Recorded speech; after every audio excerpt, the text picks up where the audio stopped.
there. I've had a lot of patients reach out and ask me questions about drainless tummy tucks, and they just want some more information on the procedure and what it entails. So I thought I'd take some time to just chat with you a little bit about what I do and how it's different than what other surgeons do. So I'm going to go over a few different concepts, and I'm going to try and do this in 3 short videos so that it gives you all the information you need at home. The first thing is there are 2 things that I do that are different than what other surgeons do in abdominoplasty. The first thing is related to pain. I utilize a long-acting form of pain medication. It lasts for about 5 days. It's called Exparel. And this medication basically works to provide numbness or absence of sensation of pain for up to 5 days after surgery. I use that in conjunction with other medications that I inject before surgery and during surgery.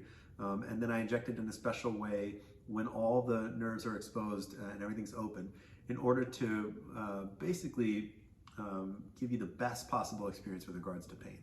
Now this is different because, again, there's some state-of-the-art medications I'm injecting at the beginning, anti-inflammatory medications, as well as short and long-term acting pain medications.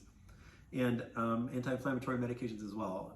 Why do I do all this? Well, because it's cosmetic surgery. It shouldn't have to hurt if it doesn't have to. And I feel like, at the end of the day, maybe it takes a few more minutes, or it takes a little bit more time and effort, but it's totally worth it because the number one concern that patients have with tummy tuck is pain.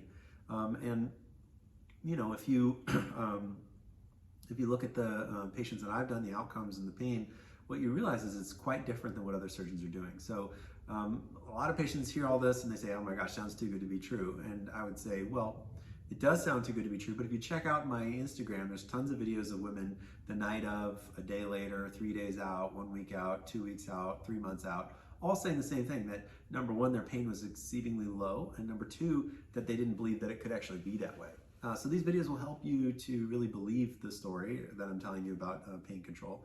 That, coupled with an article that I just finished writing, looking back at the last 100 of these cases I've done, showing you, number one, that I do a lot of these types of surgeries, but number two, that patients' pain was between 0 and 1 out of 10. I mean, there are a few outliers that are a little bit higher, and most of those patients are patients who've already had pain medications in the past or have pain-related problems.